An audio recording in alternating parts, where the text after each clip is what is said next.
Welcome student. Today we are going to start our topic force and pressure. Today we will learn about inertia.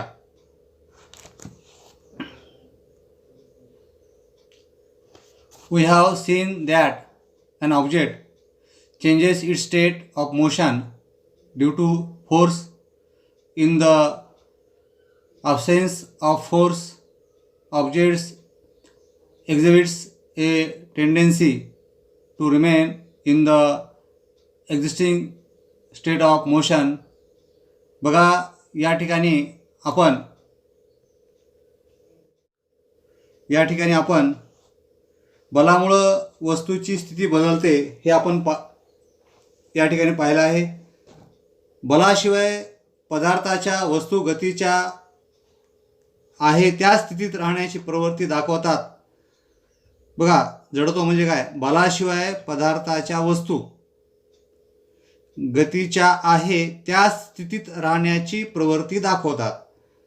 म्हणजे गतीत असेल तर गतीत, स्थिर अवस्थेत असेल तर स्थिर अवस्थेत. तर या ठिकाणी काही उदाहरणं, some examples. Let us see. Activity 1. Take a postcard and keep it on a glass. Keep a 5 rupees coin on it. Now skillfully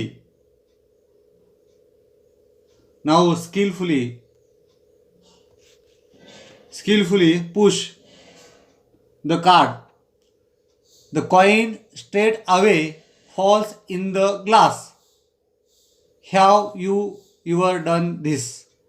बघा या ठिकाणी एका काचेच्या पेल्यावर पोस्ट कार्ड ठेवा, त्यावर 5 रुपयाचं नाणं ठेवा. नाणं म्हणजे नाणे. आता पोस्ट कार्डला जोरात टिचकी मारा, नाणे सरळ पेल्यात पडते. हे आपण पाहिले आहे का कधी करून? बघा एक काचेचा ग्लास घ्यायचा. काचेचा ग्लास का घ्यायचा? कारण आतमध्ये पडलेलं नाणं आपल्याला दिसलं पाहिजे. त्या काचेच्या ग्लासवर एक पोस्ट कार्ड किंवा ग्रीटिंग कार्ड जे स्मूथली असलं पाहिजे ते त्यावर ठेवायचं. त्यावर 5 रुपयाचं नाणे ठेवायचं आणि टिचकी अशी फक्त पोस्ट कार्डला मारायची. कशाला मारायची? पोस्ट कार्डला मारायची, ग्लासला मारायची नाही. तर त्या ठिकाणी तुमच्या असं लक्षात येईल की पोस्ट कार्ड जे आहे हे पोस्ट कार्ड त्या ठिकाणी पुढे जाऊन पडेल आणि नाणं जे आहे ते आहे त्या स्थितीमध्ये राहण्याचा प्रयत्न करेल आणि नाणं खाली पडेल. कुठं पडेल? त्या ग्लासमध्ये पडेल. खाली पडेल म्हणजे कुठं पडेल? ग्लासमध्ये पडेल.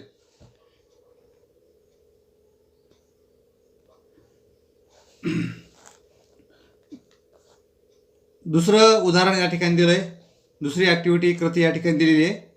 Hang a kg mass from a stand with a stirring 1. Tie another stirring 2 to the mass and keep it hanging. Now pull the stirring 2 with a jerk. The stirring 2 breaks but the mass does not fall. बघा या ठिकाणी एक हा लोखंडी स्टँडला एका दोऱ्याच्या एक साह्याने, एका टोकाच्या एका साह्याने एक अर्धा किलोग्रामचं वस्तुमान लटकवा. त्या वस्तुमानाला दुसरा दोरा 2 बांधून लटकत ठेवा. म्हणजे दोऱ्याचं एक टोक कुठं बांधायचं? एका साईडला अर्धा किलो आणि बांधायचं, तर लटकवायचं. त्या वस्तुमानाला दुसरा दोरा 2 बांधून लटकत ठेवा. आता दोरा 2 झटका देऊन खाली ओढा. दोरा 2 तुटतो पण वस्तुमान खाली पडत नाही. म्हणजे दोरा तुटतो पण ते वजन जे आपण ठेवलेलं आहे ते काय होत नाही? तुटत नाही. Heavy mass does not move. ते मास जे काही जड वस्तुमान आहे ते हालत नाही. Now pull the string two slowly. आता दोरा काय करा? हळूहळू खाली ओढा. The string 1 breaks and the mass fall down. दोरा 1 तुटतो व वस्तुमान काय होते? खाली पडते. This is because of the tension developed in the stirring tool due to the mass. याचं कारण म्हणजे दोरा एक मध्ये वस्तुमानामुळे आलेला ताण. हे जे आता घडलेलं आहे, पडलेलं आहे, ते काय होतं आहे की त्या ठिकाणी हे जे आहे याचं कारण म्हणजे दोरा एक मध्ये ताण पडला आणि दोरा तुटला. इथं इंग्लिशच्या पुस्तकामध्ये थोडं करेक्शन आहे, एक करायचं आहे. This is because of the tension developed in the string one due to the mass असं म्हणायचं. Second thing is pressure. Pressure म्हणजे काय? दाब. प्रेशर म्हणजे काय? दाब. You must have observed the tyres of the 2 wheelers and 4 wheelers getting pressurised. बघा, तुम्ही निरीक्षण केलं असेल, दुचाकी आणि चारचाकी गाड्यांच्या टायरमध्ये हवा भरता तुम्ही बघितलं असेल. The air filling machine has a pressure indicating dial or a digital meter showing the digital reading of pressure. बघा, त्या ठिकाणी हवा भरण्याचे यंत्र असतं, त्या यंत्राला दाब दर्शवणारी तपकिडी असते. काय असते? दाब दर्शवणारी तपकिडी त्या ठिकाणी असते. तर त्या ठिकाणी किंवा एक डिजिटल मीटर असतं, त्याच्यावर आकडे दिसतात. The machine feels the pressure to the certain value. बघा, एक यंत्र ते काय करते, एक विशिष्ट किमतीपर्यंत, मूल्यापर्यंत टायरमध्ये दाब वाढवला जातो. आपण मोटरसायकलचं बघितलं असेल, पुढील चाकामध्ये 40 आणि पाठीमागे 30 असं वर लिहिलेलं असतं बघा. ते आपण फीड करून घेतो, अरे 40 लाव का 30-35 लाव असं आपण त्या ठिकाणी म्हणतो आपण. We are aware that a force has to be applied for filling air in this bicycle tyre with the handpump. By applying force, air pressure is increased and then the air is pushed in to the tyre. Are force and pressure related. बघा, या ठिकाणी सायकलच्या टायरमध्ये हातपंपाने हवा भरताना बल लावावं लागतं. हे तुम्हाला सर्वांना माहिती आहे. आपण हातपंप जो असतो, आपण हातानं त्याला हवा भरतो. मग हवा भरत असताना आपल्या मसल पॉवरचा यूज करून आपण त्या ठिकाणी हवा त्या ठिकाणी भरत असतो. बल लावून हवेचा दाब वाढवून ती टायरमध्ये भरली जाते. बल आणि दाब याचा काही संबंध आहे का रे? याच्यावरून काही सांगता येतं का आपल्याला? विचार करा बरं जरा. Are force and pressure related आहे का? रिलेशन आहे का दोन्हीचं? आहे रिलेशन. बल आणि दाब याचं काय आहे? रिलेशन त्या ठिकाणी आहे. Third activity.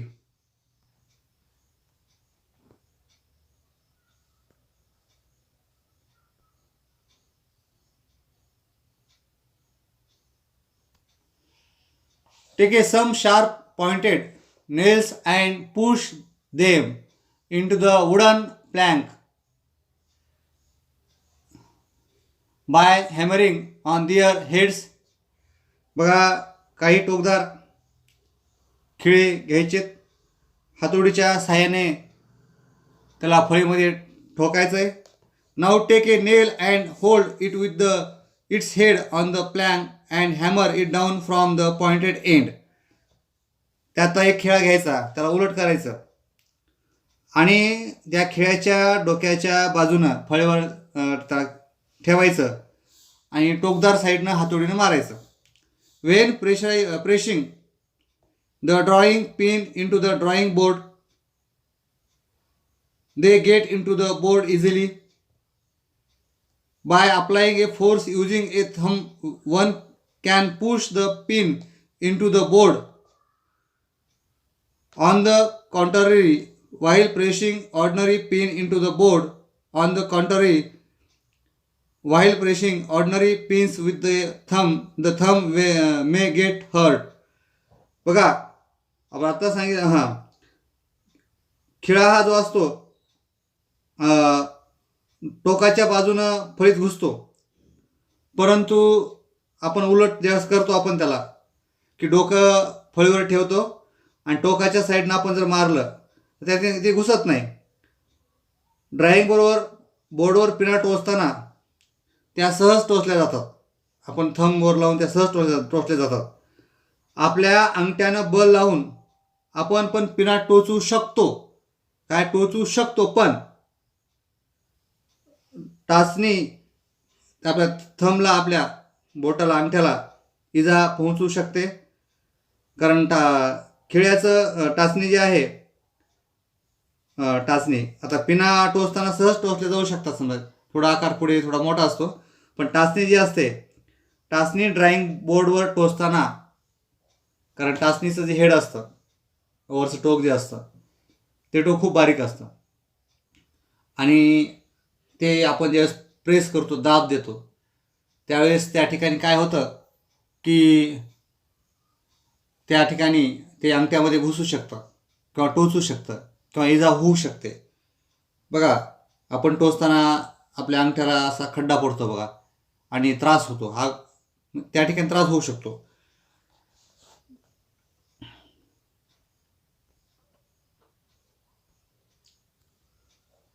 ऑलवेज रिमेंबर, कधीही लक्षात ठेवा, नेहमी लक्षात ठेवा, the tendency of an object to remain in its existing state is called its inertia. वस्तू आहे त्या गतीच्या स्थितीत राहण्याच्या प्रवृत्तीला त्याचं जडत्व असं त्या ठिकाणी म्हटलेलं आहे. जडत्व म्हणजे काय? वस्तू आहे त्या गतीच्या स्थितीत राहण्याच्या प्रवृत्तीला जडत्व असे त्या ठिकाणी म्हणतात. This is a why an object in stationary state remains in the same state and an object in the motion remain in the state of motion in the absence of an external force. बघा, म्हणूनच बाहेरून बल प्रयुक्त न केल्यास स्थिर वस्तू स्थिर असेल तर स्थिर राहील.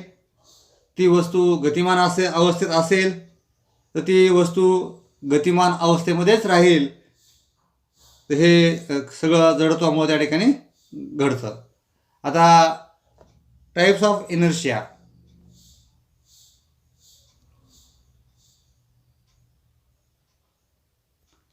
बघा, types of inertia. Inertia of the state of rest. आता याचा पहिला प्रकार विराम अवस्थेतील जडत्व. Inertia of the state of rest म्हणजे काय? विराम अवस्थेतील जडत्व. आणि object in the state of rest can not change its state of rest due to its inherent property. This property is called the inertia of the state of rest. बघा, वस्तूच्या ज्या स्वाभाविक गुणधर्मामुळे ती आपल्या विराम अवस्थेमध्ये बदल करू शकत नाही, त्यास विराम अवस्थेचं जडत्व असं म्हणतात. डबल ऐकून घ्या. वस्तूच्या ज्या स्वाभाविक गुणधर्मामुळं ती आपल्या विराम अवस्थेमध्ये, विराम अवस्था म्हणजे शून्य अवस्था, बदल करू शकत नाही, त्यास विराम अवस्थेचं जडत्व असं म्हणतात. तर या ठिकाणी एक उदाहरण दिले. बस अचानक सुरू झाल्यास प्रवासी पाठीमागं झुकतात. बघा, तुम्ही अनुभव घेतला असेल याचा. आपण ज्यावेळेस बसमध्ये बसतो आणि आपलं जर लक्ष नसेल बस चालू निघालेली, तर आपण पाठीमागं काय होतो? झुकतो. Second type of inertia is inertia of motion. गतीचं जडत्व. The inherent property of an object due to which its state of motion can not change.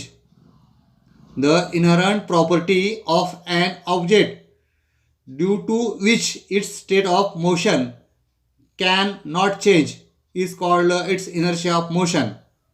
For example, a revolving electric fan continues to revolve even after it is switched off.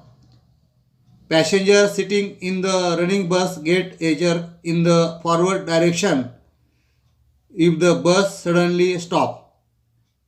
बघा, या ठिकाणी दुसरं जे प्रकार आहे तो आहे गतीचं जडत्व. कायचं?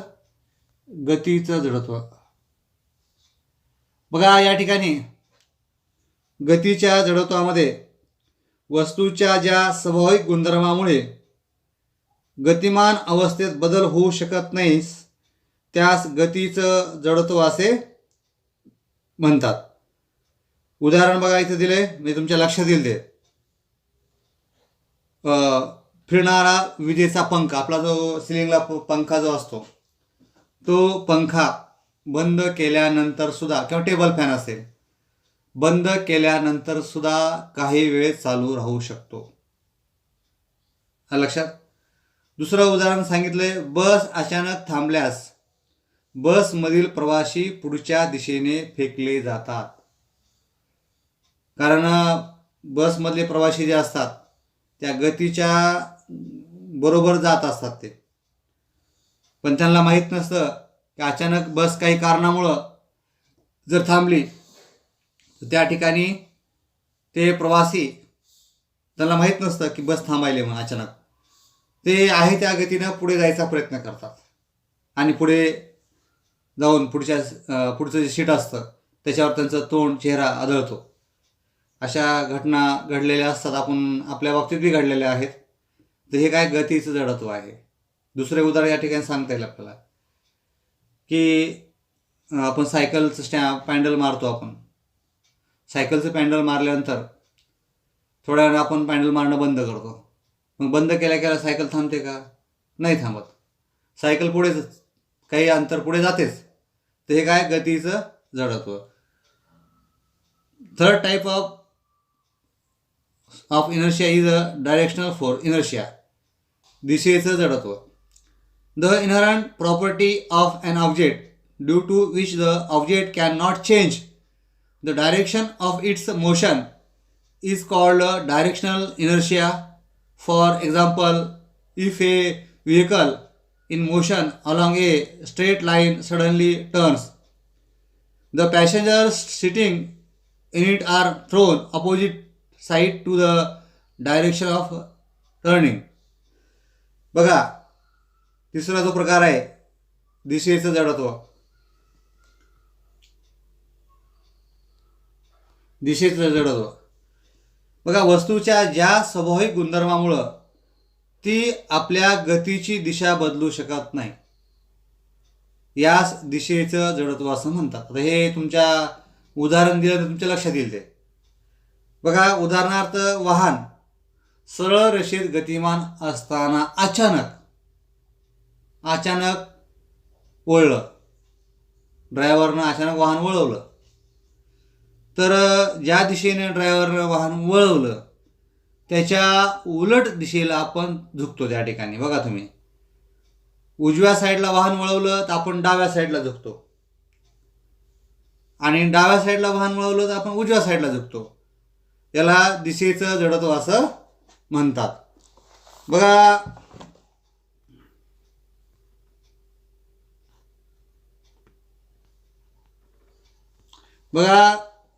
या ठिकाणी आपण जडत्वाचे काही प्रकार या ठिकाणी बघितलेले आहेत. What does the simple experiment tell. या साध्या प्रयोगातून, आता आपण इथं काही बऱ्याच गोष्टीमध्ये आपण फक्त प्रयोग सांगितले तुम्हाला, पण त्याचं रिझन का असं का होतं नाही सांगितलं. तुम्ही लक्षात घेतलं पाहिजे. काही समजलं का तुम्हाला याच्यातून, हे तुम्ही समजून घेतलं पाहिजे. काय गोष्टी याच्यातून. The nail easily penetrates into wood from its pointed end. बघा खिळा टोकदार भागाकडनं सरळ त्या लाकडामध्ये सहज घुसतो. From this you will notice, याच्यावरून तुम्हाला काय लक्षात येतं, that when a force is applied on the head of the nail it is easy to hammer it in to the plank. बघा हे बल खिळ्याच्या डोक्याकडनं जर आपण लावलं, म्हणजे हॅमर डोक्याकडनंच मारला खिळ्याच्या, तर टोकदार भागाकडनं खिळा सहजपणे त्या लाकडी फळीमध्ये, वुडन बोर्डमध्ये घुसू शकतो. बघा यूज युअर ब्रेन पॉवर. भाजी फळे चिरताना धारदार सुरीनं कापणं सोपं जातं. It is easy to cut vegetable fruits with the sharp knife. म्हणजे जे आपण लक्ष करा, आई आपली ज्यावेळेस भाजी कापते त्यावेळेस भाजी कापत असताना टोक भाजीचं जे काही पातं असेल, हं, जे अंकुशदार पातं जे आहे त्या साईडनं आई काय करते, भाजी चिरते. बोथट सुरी असेल तर त्या ठिकाणी भाजी लवकर कापली जात नाही. A blunt knife does not work here. हे बघा ना तुम्ही, कुऱ्हाड असेल, बोथट कुऱ्हाड असेल, ती सुद्धा आपण लाकडावर मारली तर लाकडं फुटत नाही. पण त्याच ठिकाणी जर धारदार कुऱ्हाड असेल तर ते त्या ठिकाणी हे होतं, ते लाकूड जे आहे ते तुटतं. तर व्हाय डज दिस हॅपन? इथं काय घडतं, कशामुळे घडतं हे असं? तर या ठिकाणी काय होतं, किंवा आपण कमी क्षेत्रफळावर आपण दाब काय करतो, जास्त लावतो. आणि बोथट जर असेल ते पातं, तो एरिया थोडा मोठा असतो आणि त्यामुळे तिथं आपण जो दाब लावतो तो तिथं जास्त कामी पडत नाही. पण बोथटच्या ऐवजी जर तो एरिया कमी असेल, धारदार असेल, म्हणजे एरिया जर धारदार असेल, क्षेत्रफळ कसं असेल, कमी असेल, आणि बोथट असेल तर क्षेत्रफळ कसं असेल, थोडं जास्त असेल. आपण प्रेशर तेवढंच लावलं आहे, पण बोथट असल्यामुळं क्षेत्रफळ वाढलेलं आहे, एरिया वाढलेला आहे. आणि धारदार असलं की क्षेत्रफळ त्या ठिकाणी त्या चाकूचं किंवा त्या कोराडीचं क्षेत्रफळ कमी असतं, आणि तेवढंच बल त्या ठिकाणी लावलं तर त्या ठिकाणी आपलं जे काम आपल्याला करायचं असतं ते काम होऊन जातं. The force exerted perpendicular on A unit area is called pressure. एकक क्षेत्रफळावर लंब दिशेत प्रयुक्त असणाऱ्या बलास प्रेशर असं त्या ठिकाणी म्हटलं जातं.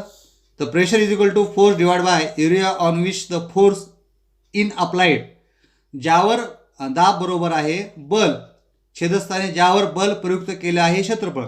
मी तुम्हाला आत्ता सांगितलं की क्षेत्रफळ हा शब्द अतिशय महत्त्वाचा आहे दाब यासाठी. तुम्हाला उदाहरण आत्ता दिलं होतं मी की धारदार सुरी आणि बोथट सुरी. कारण बोथट सुरीचं खालचं जे टोक आहे, ज्यावर आपण कापणार आहे ते टोक जास्त असेल तर तेवढं प्रेशर कामी येणार नाही.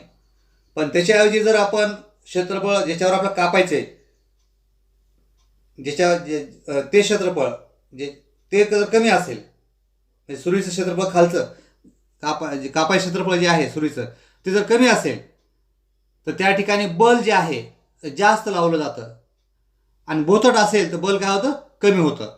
मग या ठिकाणी क्षेत्रफळ अतिशय महत्त्वाचं आहे. ज्यावर आपल्याला बल लावायचं आहे ते क्षेत्रफळ जर कमी असेल तर उदाहरण आपण या ठिकाणी अजून देऊ शकतो. आपण या ठिकाणी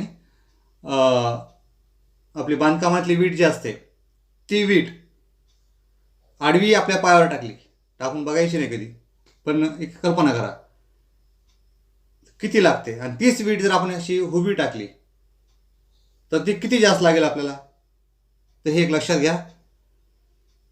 तर या ठिकाणी आपण आता थांबू.